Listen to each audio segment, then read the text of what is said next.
Certes, je suis étonné de la personne qui lit le Coran sans comprendre ses sens.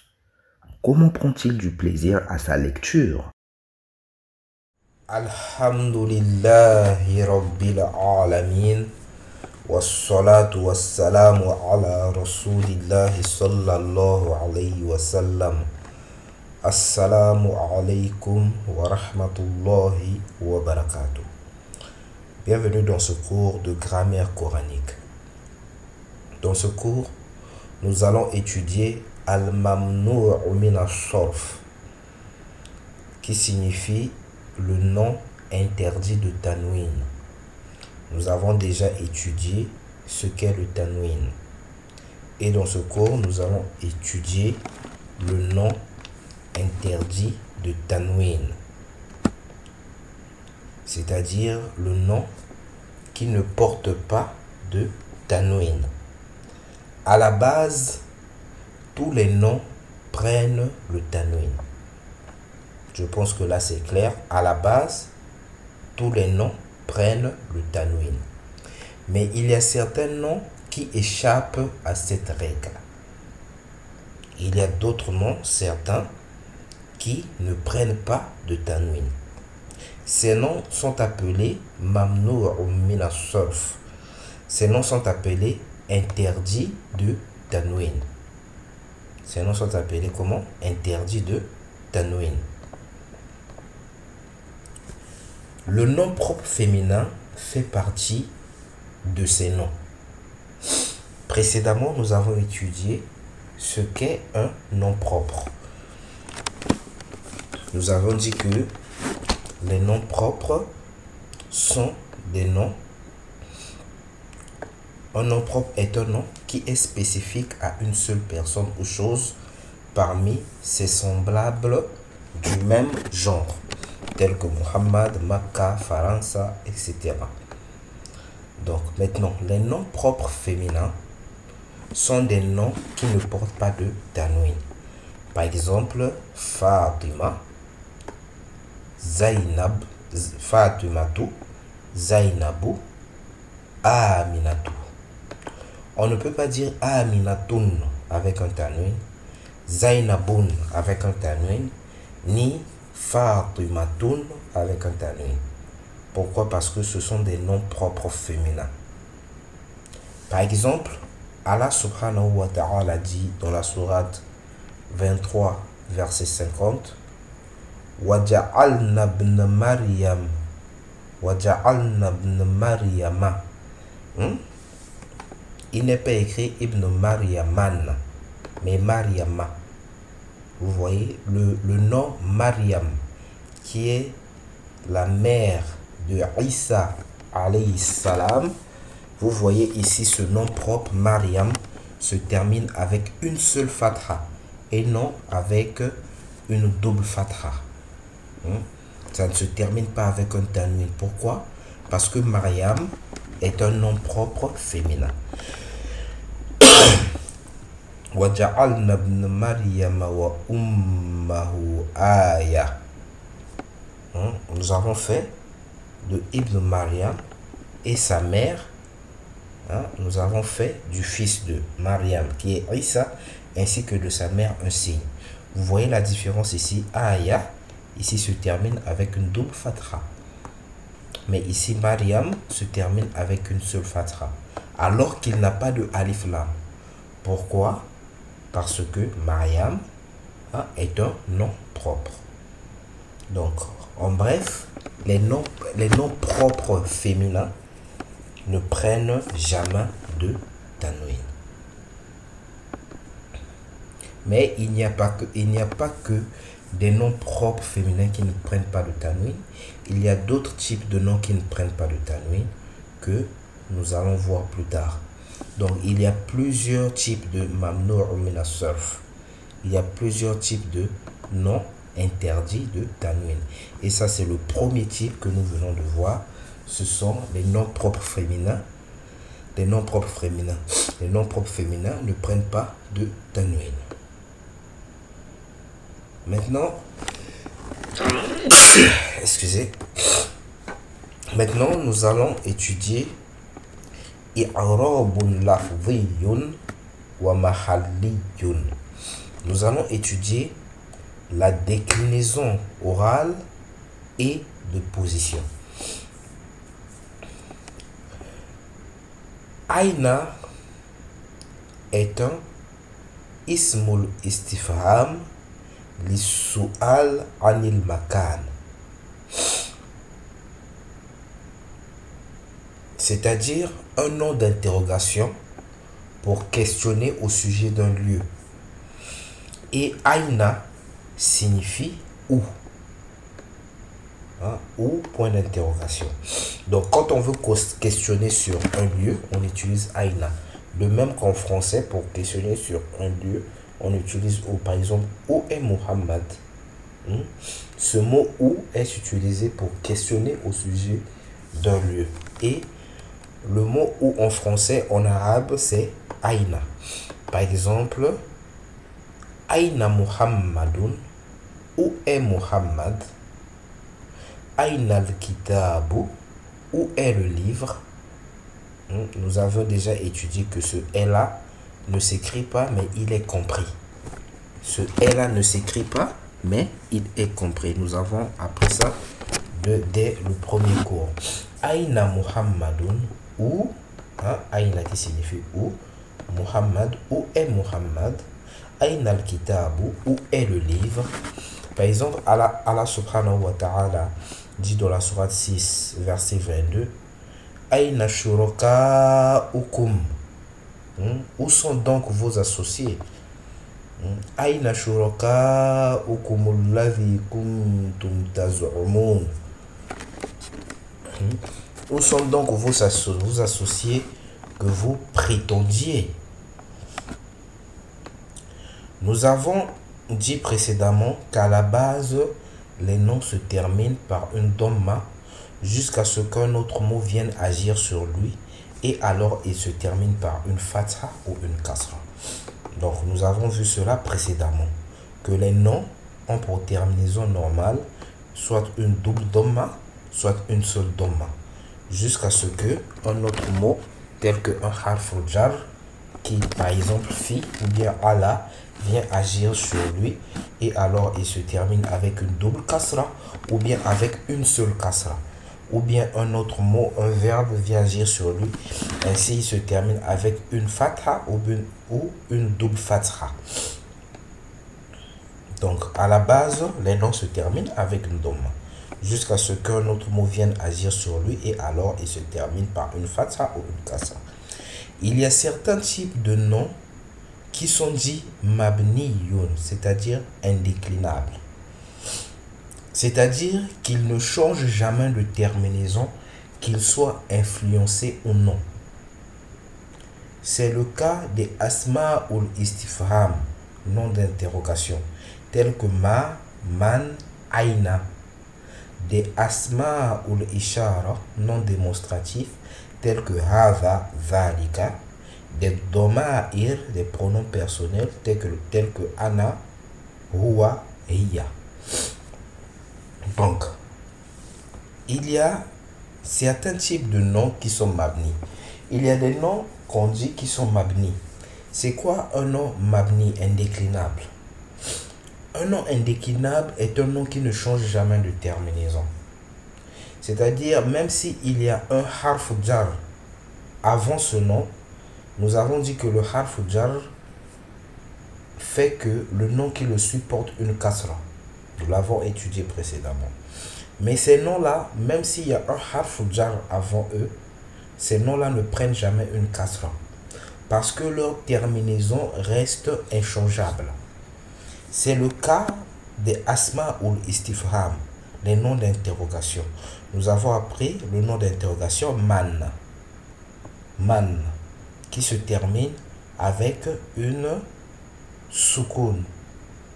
Ce mot man se termine toujours avec une soukoun, même si il y a un harf jar qui l'influence. De même que le mot ma se termine avec une soukoun, ça se termine toujours avec une soukoun, même s'il y a un harf jar qui l'influence. Ainsi que le nom aina. Aina, c'est un nom. Aïna que nous venons d'étudier tout à l'heure, c'est un nom. Aïna aussi se termine toujours avec une fatha. Peu importe qu'il y ait un harf jar ou pas. De même que les asma ou l'ishara que nous avons déjà vu, hadha et dhalika, hadha se termine toujours avec une soukoun. Et dhalika se termine toujours avec une fatha. De même que les doma'ir que nous avons vus, hiya, huwa, ana, huwa se termine toujours avec une fatha, hiya se termine toujours avec une fatha, ana toujours avec une soukoun. C'est-à-dire leur terminaison ne change jamais. Nous avons vu dans les cours précédents, je vais revenir là pour voir l'influence des huruf al-jar. Nous avons vu ici al-baytu fil bayti. Quand il y a un harf jar, le mot qui suit prend une kasra. Là, il y a une déclinaison. Le mot qui avant avait une dhamma, al-baytu, porte maintenant une kasra à cause du fi. À cause de fi qui le précède. Ça, c'est ce qu'on appelle un nom mu'rab, déclinable. Ça, nous allons le voir plus tard. Ça, c'est un nom déclinable. Mais ce que nous apprenons ici, ce sont des noms indéclinables. C'est-à-dire, même s'il y a un fi derrière qui le précède, ou min qui le précède, ça ne change jamais de terminaison. Par exemple, dans cette phrase, min aina ant. Min aina anta. D'où viens-tu? Min, nous avons étudié min. Nous avons étudié le sens de min dans un cours précédent. Min est un harf jar qui indique la provenance. Min aïs, on a dit que on peut le traduire par deux. On peut le traduire par deux. Je viens de Londres. Ce deux qui indique la provenance. Donc, min aina anta, de où? De où viens-tu? Donc, d'où viens-tu? En français, nous allons le traduire par d'où viens-tu? Maintenant, min est un harf jar. Normalement, le mot qui vient après min doit se terminer avec une kasra. Quand on se réfère à la leçon passée, qui dit que le mot qui vient après un harf jar doit se terminer avec une kasra. Donc normalement min devait se terminer avec une kasra. On devrait dire min aini anta à cause de l'influence du min. Mais le mot aina se termine toujours à une fatha parce que aina est un mot mabniyun. C'est un mot indéclinable. Ça ne change, c'est un mot qui ne change jamais de terminaison. Voilà pourquoi vous voyez que la fatha ici est soulignée en rouge. Pour que vous portez votre attention sur le fait que la terminaison de aina n'a pas changé malgré la présence de la particule du harf jar min. Min aina ant, d'où viens-tu? Dans cette phrase, aina est majrour. Nous avons dit que le mot qui finit avec une kasra à cause d'une harf jar est dit être majrour. Ici, aina est majrour, même si ça ne se termine pas avec une fatha, mais aina est majrour. Pourquoi? Nous allons le voir ici. Dans cette phrase, aina est majrour à cause de la particule min, mais sa terminaison reste une fatha parce que aina est un nom qui se termine toujours par une fatha quoi qu'il arrive. Quand le i'rab peut être prononcé sans aucune difficulté, le i'rab est alors appelé i'rabun lafdhiyun, qui signifie déclinaison orale. Exemple, hadha Muhammadun, celui-ci est Muhammad. Le nom Muhammad est dit marfu'un parce que la double dhamma en fin de mot peut être prononcée sans aucune difficulté. La déclinaison de ce nom est donc orale. Mais Quand nous prenons l'autre exemple, Salamtu ala Muhammadin, j'ai passé le salam à Muhammad. Le nom Muhammad est dit majrurun parce que la double kasra en fin de mot peut être prononcée sans aucune difficulté. La déclinaison de ce mot, de ce nom est dit, et la déclinaison de ce nom est donc orale. Par contre, quand le i'rab ne peut pas être prononcé parce que le nom est indéclinable, le i'rab est alors appelé i'rabun mahalliyun, déclinaison de position. Dans ce cas, le i'rab est suggéré par rapport à la position du mot dans la phrase. Exemple, min aina ant, d'où viens-tu? Le nom aina est dit majrurul mahalli ou fi mahalli jar en position génitif parce que la double kasra qui doit apparaître en fin de mot n'est pas visible parce que le nom aina se termine toujours avec une fatha. Mais puisqu'il vient après la particule min, on sait qu'il est majrour par rapport à sa position dans la phrase. La déclinaison de ce nom est donc de position. Donc, nous allons essayer d'expliquer tout ce que nous venons de lire. Donc, nous avons dit que, par exemple, dans cette phrase, min aina ant, aina se termine toujours avec une fatha, malgré la présence du min qui l'influence. Malgré la présence du min qui l'influence, et le min est un harf jar. Mais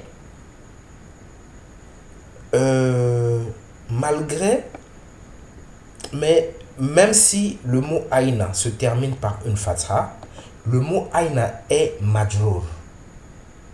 Le mot aina est majrour. Pourquoi? Parce qu'il est majrour par rapport à sa position. Même si sa terminaison ne trahit pas, sa terminaison ne montre pas qu'il est majrour, mais il reste majrour. Parce qu'il y a un harf jar qui l'influence. Il reste majrour. Même si sa terminaison ne montre pas que aina est majrour. C'est ce qu'on dit ici. Dans cette phrase, aina est majrour à cause de la particule min. Mais sa terminaison reste une fatha parce que aina est un nom qui se termine toujours par une fatha. Donc, quand il y a des mots comme ça, qui ont une terminaison, qui ont une terminaison stable, qui ne change pas, malgré le fait qu'ils sont majrour, on dit que ils ont une i'rab mahalli, c'est-à-dire fi mahalli jar, c'est-à-dire ils sont au génitif par rapport à leur position. Vraiment, excusez-moi, il y a un chien qui est en train de hurler. Ici, il y a des gens d'habitude de frapper des chiens. Récemment, j'ai vu une scène horrible. Il y a un chien qui était couché, il a frappé ce chien et ce chien a été blessé, crié. Ça m'a vraiment choqué. Donc le fait que j'entends un chien hurler, j'imagine déjà ce qu'on l'a fait. Donc du coup, ça me déstabilise. Excusez-moi du fait que je bégaye là. C'est à cause de ça, quoi. Vraiment, c'est quand même horrible de voir comment les gens peuvent agir avec des créatures qui ne leur ont rien fait. Ici, par la grâce d'Allah, les chiens errants n'attaquent pas des gens. Ils n'attaquent pas. Donc, normalement, on n'a pas de raison d'être cruel envers eux. Mais je ne sais pas pourquoi les hommes deviennent aussi méchants, aussi psychopathes. C'est incroyable. Entre parenthèses, vraiment, j'espère reprendre... vraiment, c'est difficile. C'est difficile, vraiment. Qu'Allah nous facilite. Donc, je disais... quand il y a un mot, par exemple ici aina, qui est majrour, malgré le fait qu'il ne se termine pas, qui est majrour mais ne se termine pas avec une kasra, ce mot on dit il est fi mahalli jar, c'est-à-dire il est en position majrour. On ne va pas dire qu'il est majrour parce qu'il n'y a pas une kasra, mais on va dire il est majrour par rapport à sa position. Contrairement à cette phrase, par exemple, Salamtu ala Muhammadin, dans ce cas-là, on dit simplement que Muhammadun, le nom Muhammad, est majrour. Pourquoi on dit qu'il est majrour? Parce que la double kasra en fin de mot peut être prononcée sans aucune difficulté. Parce que ici, on voit bien, il y a la double kasra ici qui indique qu'il est majrour.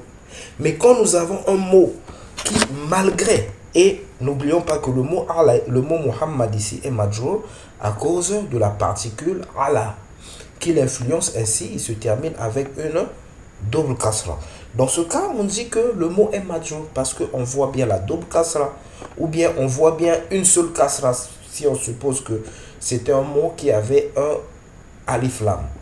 Mais quand il y a un mot qui est majrour mais n'a pas de kasra, parce que ce mot ou bien ce nom est un nom mabni, est un nom indéclinable qui ne change jamais de terminaison. Là, on ne peut pas dire qu'il est majrour, mais on va dire il est majrourul mahalli. Il est majrour par rapport à sa position, ou bien fi mahalli jarrin, ou bien en position de jar. Donc c'est le cas ici par exemple de min aina anta. Donc c'est ce qui est expliqué ici. Ici on dit quand le i'rab ne peut pas être prononcé parce que le nom est indéclinable, c'est-à-dire quand la déclinaison normale ne peut pas être prononcée concernant par exemple aina, hein, on ne peut pas mettre un i pour que ça devienne aini. Quand c'est dans ce cas-là, le i'rab est appelé i'rabun mahalliyun. La déclinaison c'est appelé déclinaison de position. C'est-à-dire là, il est majrour juste grâce à sa position. C'est quoi sa position? Il vient après un harf jar, il vient après une particule de génitif. Même s'il ne peut pas prendre une kasra, mais le fait qu'il vient après une particule de génitif, du génitif, par rapport à sa position, qui est le fait de venir après une particule du génitif, donc il est aussi au cas génitif. Donc on va dire fi mahalli jar, il est en position de jar, ou bien il est majrour par rapport à sa position, majrourul mahalli. Dans ce cas, le i'rab est suggéré. Dans ce cas, le i'rab est suggéré par rapport à la position du mot dans la phrase. C'est-à-dire par rapport à sa position, par rapport à la position de aina ici, qui vient après min, qui est un harf jar, par rapport à sa position, on dit qu'il est majrourul mahalli. Il est majrour par rapport à sa position. Mais on ne peut pas tout simplement dire qu'il est majrour sans ajouter par rapport à sa position, parce que il ne se termine pas avec une kasra ou une double kasra, une seule kasra ou bien une double kasra. Donc j'espère que je me suis fait comprendre. Par exemple, Allah subhanahu wa ta'ala dit dans la sourate 17 verset 41, وَلَقَدْ صَرَّفْنَا فِي هَذَا الْقُرْآنِ. وَلَقَدْ صَرَّفْنَا, très certainement nous avons exposé tout ceci. Fi ici nous avons vu que c'est un harf jar qui signifie dans ou bien à l'intérieur de.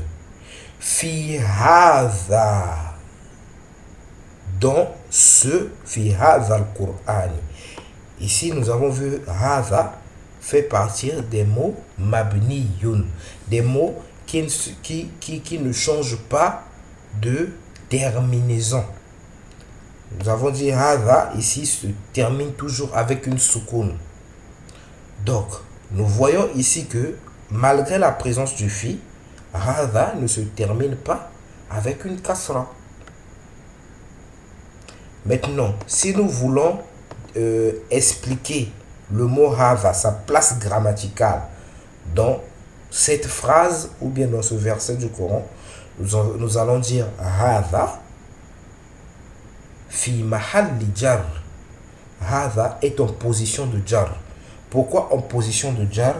C'est-à-dire par rapport à sa position, on sait qu'il est majrour parce qu'il y a le mot fi qui le précède et qui l'influence. Mais il est majrour seulement à cause de sa position, parce qu'il ne se termine pas avec une kasra qui est le signe vraiment distinctif qu'un nom est majrour. Mais là, il n'est majrour que par rapport à sa position.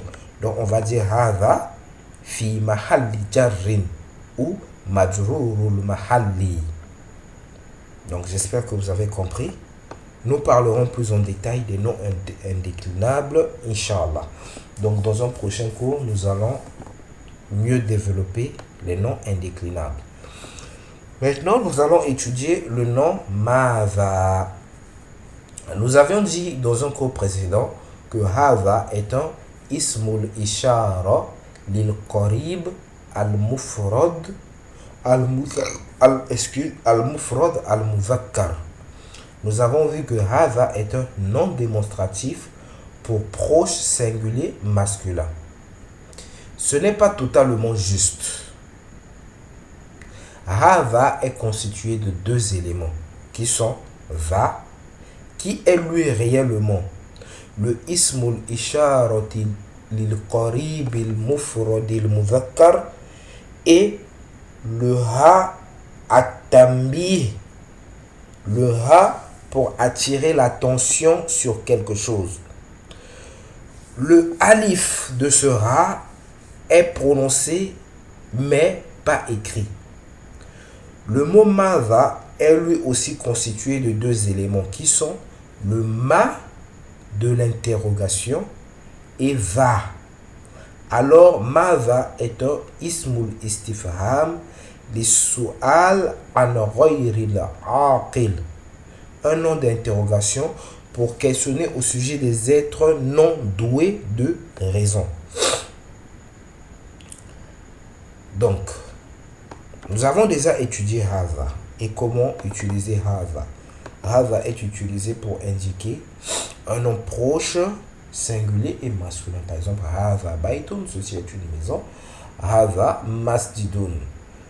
Pourquoi on utilise Hava? Parce que Masjidun est singulier, c'est une seule mosquée, et masculin. Masjidun est un nom masculin et Masjidun est proche. Donc, mais ici on nous dit que Hava, ce n'est pas vraiment le ismul ishara. Ce n'est pas vraiment le nom démonstratif. Pourquoi?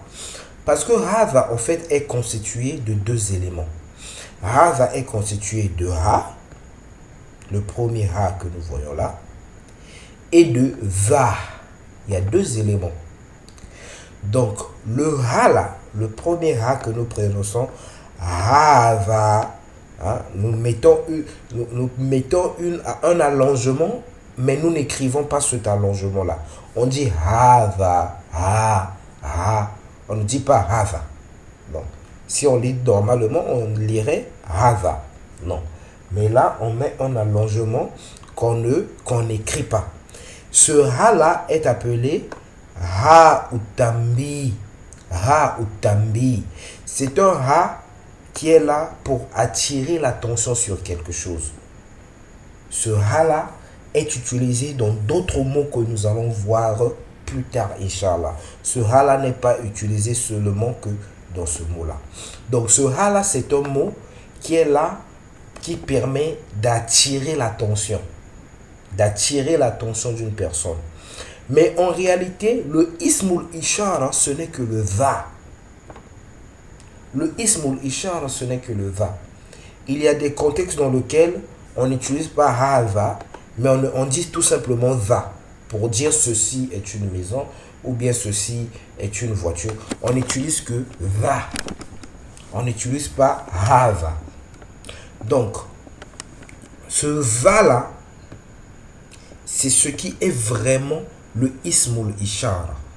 Mais le ha là, c'est juste un mot qui a été ajouté au ismul ishara pour attirer l'attention. C'est une consonne qui sert à attirer l'attention. Maintenant, le mot mava est aussi constitué de deux mots. Ce mot est constitué du ma de l'interrogation. Le ma de l'interrogation, on a déjà appris cela. Mahava, qu'est-ce que ceci?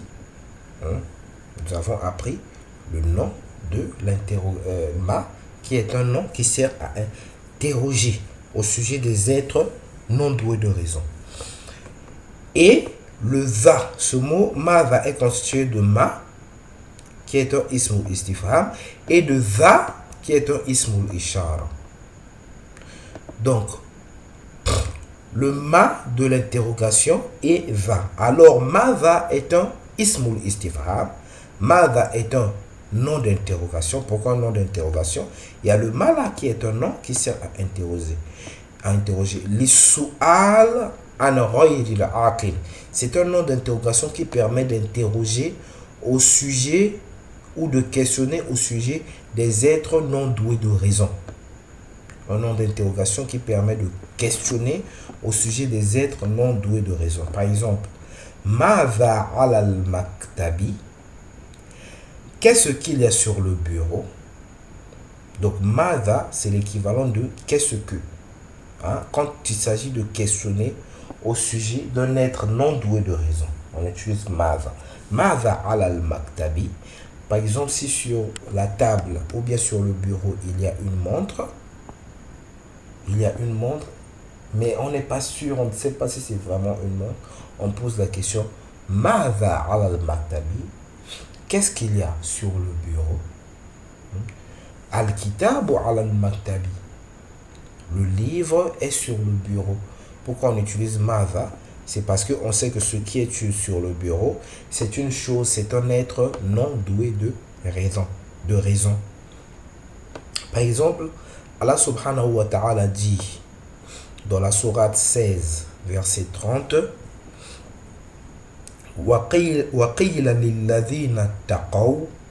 et on dira à ceux qui étaient pieux, Ma'za anzala rabbukum, qu'a révélé votre Seigneur, ou qu'est-ce que votre Seigneur a révélé? Ici, on dit Ma'za, qu'est-ce que votre Seigneur a révélé? Parce que ce qui a été révélé, ce n'est pas un homme, ni un djinn ou un ange. Ce qui a été révélé, c'est le Coran. Et le Coran n'est pas un être doué de raison. Le Coran, c'est le livre d'Allah. Ce n'est pas un être doué de raison. Voilà pourquoi la question est posée avec Ma'za. Ma'za anzala rabbukum qalu khayra. La réponse est la même. Ce que Dieu a envoyé, c'est un bien. Ce qui est bien. Qalu khayra. Dieu a envoyé, Dieu a révélé ce qui est bien. Ce qui est bien, ce n'est pas un être doué de raison. C'est un être non doué de raison. Voilà pourquoi la question ici est posée avec Ma'za. Ma'za anzala rabbukum qalu khayra. Maintenant, nous allons voir les deux premiers verbes de nos cours de grammaire. Zahaba et kharaja.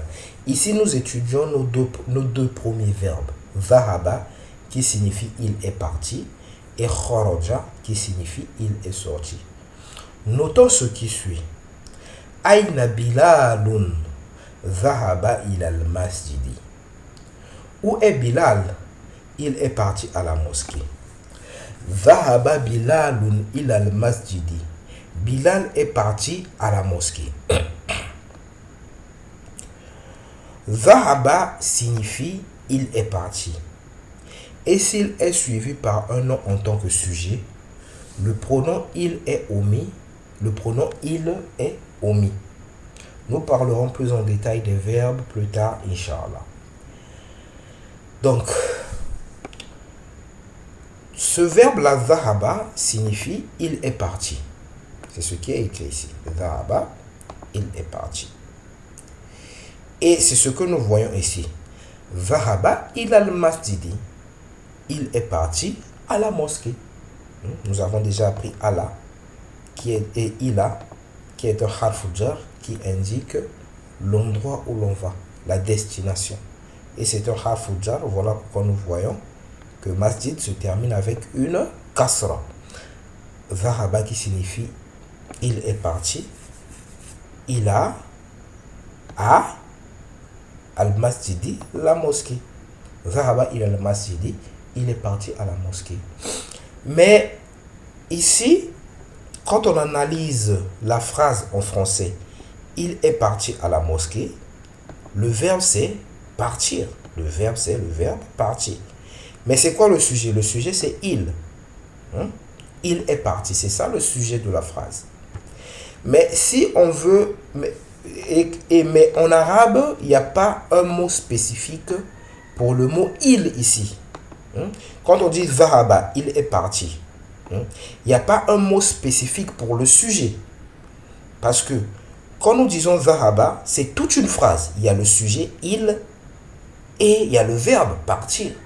Il y a deux choses. Il y a le sujet et le verbe. Donc ce seul mot-là. Donc ce seul mot-là est en fait toute une phrase.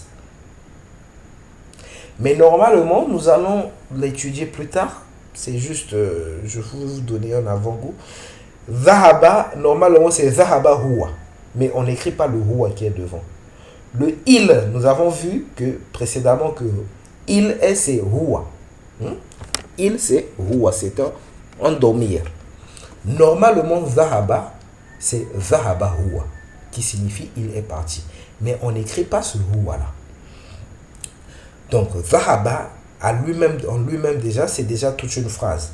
Bien que le huwa n'est pas écrit.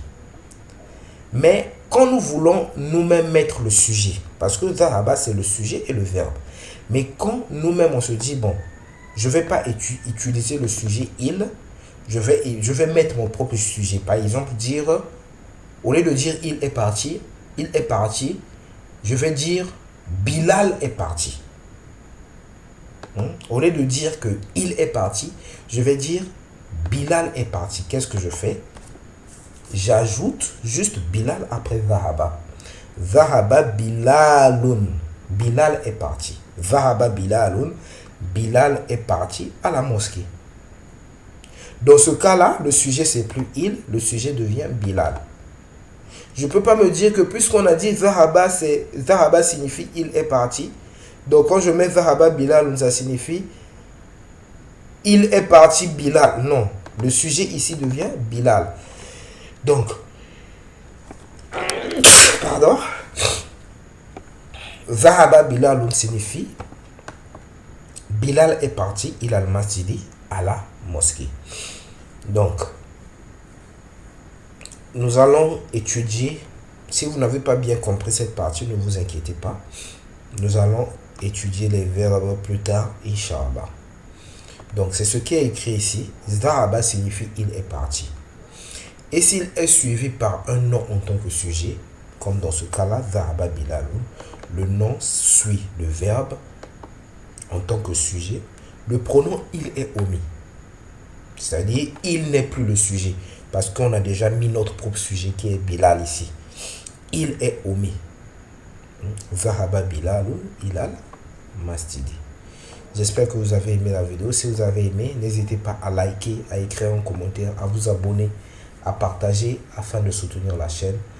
Qu'Allah subhanahu wa ta'ala vous bénisse, qu'Allah subhanahu wa ta'ala nous assiste. Subhanaka Allahumma wa bihamdik.